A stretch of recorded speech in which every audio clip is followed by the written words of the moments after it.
Alright, y'all. Boruto chapter 14 has officially been released, and we finally get to see Boruto be interrogated by the Hidden Leaf. But first things first, I do want to talk about Shinki being introduced as the brand new Shinju in Boruto. Now, this right here takes a completely different turn. What we did see already is a lot of people from the Hidden Leaf Village be turned into trees by these quote-unquote claw grind or Shinju now. And supposedly they got Shinki and they even got Gaara, but Gaara isn't really a tree, thank God. That's my favorite character. We kind of already thought that this right here was going to happen because we did see one of Kashinkoji's visions in the future where Shinki was actually one of the Shinju. Now, there was a possibility that this could have been Naruto. I didn't necessarily think that was going to be the case. One of the things that we've already found out is that Jura doesn't know where Naruto is, so even one of the claw grinds getting to Naruto and turning him into a tree doesn't necessarily make that much sense. But regardless, it could have been like a potential future situation. I do want to point this out because it's possible that Naruto actually does turn into a tree. You know, right now, even in this chapter, they talked about where Naruto is. They talked about his whereabouts. Of course, they didn't necessarily get too deep into that, and of course, I'll talk about that a little bit later. But if he actually does come out, it's not beyond the pale that he does get turned into a tree, and of course, he has the same fate as a character like Sasuke. The Hidden Sand Village being in the crosshairs of the Shinju, the Claw Rhyme, and Jura isn't completely surprising simply because Boruto and Kashinkoji, they're set up in Orochimaru's base in the land hidden in the wind, which is essentially right by the Hidden Sand Village. So of course, if there was any village for a potential Kage or even Kage's son to confront the Shinjus, it would be the Hidden Sand Village. So unfortunately for my guy Gaara, and super unfortunate for my guy Shinki, they pretty much got packed up. Now, I do want to know specifically what happened to Gaara because they didn't necessarily say. Kankuro called Shikamaru at the end of the chapter. He basically said that Shinki was turned into a tree, but also said that Gaara lost. They didn't necessarily say specifically how he lost, who he fought. Was he fighting against a regular claw grind? Was he fighting against Jura? Stuff like that. But I do want to see exactly what happens to that. Now, of course, one of the things that we can possibly expect in the next chapter is probably a flashback. We're probably going to get to see a flashback of the Hidden Sand Village. Probably going to get to see a flashback of the actual fight. And even if it doesn't happen in the next chapter, I'm pretty sure we're probably going to eventually see that once Shinki does actually get mobilized and potentially fight someone from the Hidden Leaf Village. So I do want to see exactly how that went down. Not only that, the biggest question is going to be, how strong is Shinki? Like, one of the things that we did see from my guy Bug is he was completely fodder before he got Shinjutsufied, or whatever you guys want to call it. Before he got turned into a Shinju, he was fodder. If you guys recall, the first time Code pulled up on him, he was shaking like Shaq at the free throw line, doing anything, moving dirtier than Diddy to get out of that situation with Code. So I just believe that Bug was extremely fodder before he got Shinjutsufied. Then eventually he turned out to be able to actually fight with Boruto. But then you have a character like Sasuke, who of course we believe alive, probably washes Sarada. He turns into the Shinju and pretty much gets destroyed by Sarada. Not necessarily destroyed, but let's just say he has trouble with Sarada and Konohamaru. So in my personal opinion, it's really up in the air. And of course, we do have to take the Sasuke thing with a grain of salt because he did use the Chidori without the Sharingan. But regardless, I think that either Shinki could be extremely strong, probably even the second or third most powerful guy behind Jira, or he could be extremely fodder. But in my personal opinion, if I were leaning somewhere, I'd have him 2 or 3 behind Jura. Now, the bulk of this chapter came with Boruto's interrogation.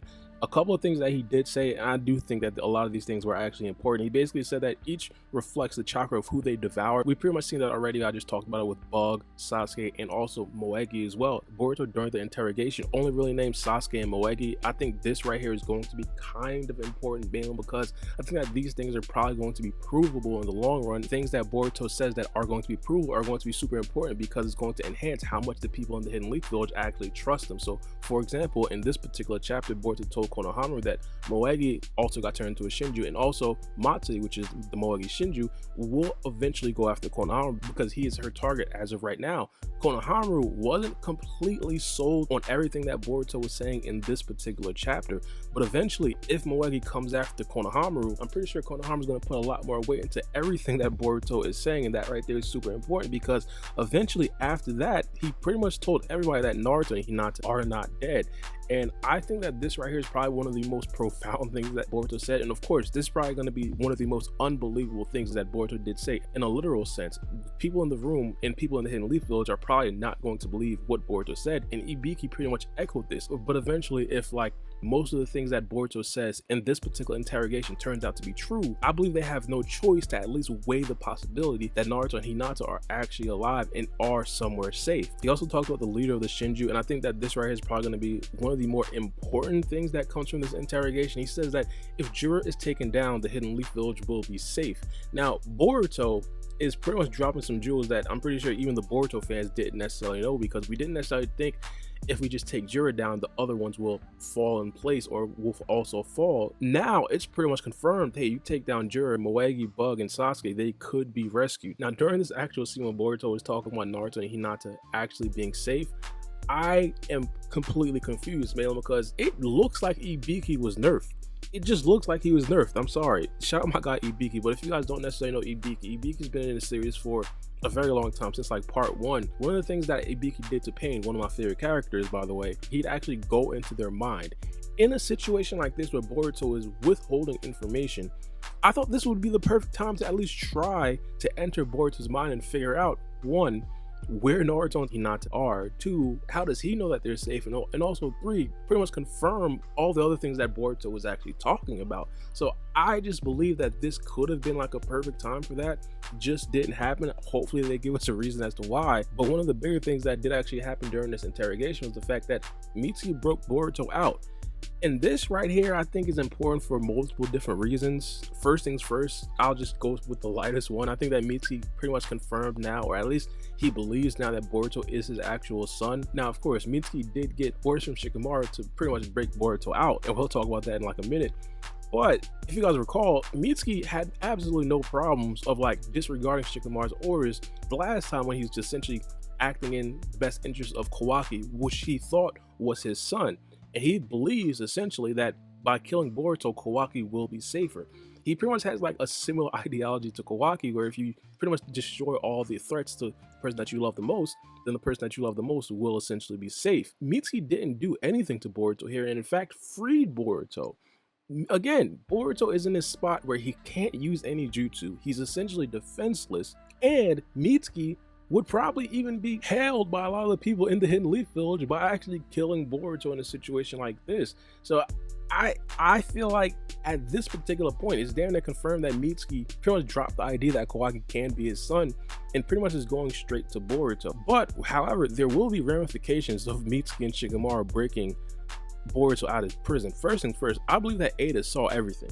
Ada probably saw Shikamaru pass Mitsuki the note. By the way, I didn't necessarily talk about this. Some people probably did miss this, but Shikamaru actually did pass Mitsuki a note and actually did break Boruto out. There's a 40-digit code, which is the key to unlocking the cuffs that Boruto was in. Konohamaru talked about it. The only people who actually knew the code of relevancy at this particular point is Konohamaru, Ibiki, and the 8th Hokage. Shikamaru passes Mitsuki a note with the 40-digit combination on it, and Mitsuki pretty much does what he does. And I believe Ada probably saw this. This could be important for multiple different reasons. First things first, Kawaki has already been suspicious of Shikamaru potentially working with Naruto, and we also see Ada essentially relaying all the information from the meeting to Kawaki. Now, I don't believe that Ada actually saw the sleight of hand that happened on first glance, because I'm pretty sure she was paying attention to the room where that Boruto was actually in.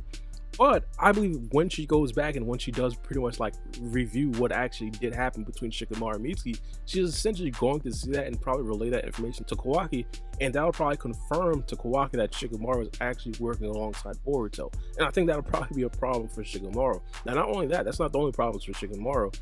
I think he might not get the 8th Hokage job now, simply because the elders essentially saw him blunder this mission. And arguably, this is one of the most important spots or most important interrogations of Shikamaru's tenure. Like, honestly, and for him to blunder it, I think that could be like a stain on his resume, you know, going into like an 8th Hokage spot. So, and again, a lot of people already know, hey, the beginning of Boruto shows the Hidden Leaf was completely destroyed. No one really cares who's probably going to be the Hokage. But I think that this possibly opens the door for another 8th Hokage. I mean, as of right now, of course, Sarada is too young, so we could possibly look for Sakura, possibly even go back to Kakashi. But I do believe that these things should be open to possibility. You know, Shikamaru ends up in a jail cell because of this interrogation blunder. I don't know. I won't be surprised. Kawaki does even have a right at this particular point to snitch on Shikamaru. But let me know what you guys think about this chapter in the comment section down below. A few more interesting things did actually happen. We've seen the powers of Mawadi's healing. We've seen Sakura actually come back to the Hidden Leaf Village again, speaking of Sakura. But a few things, but let me know what you guys think about this chapter in the comment section down below. But it's me and boy Barbie, and we out.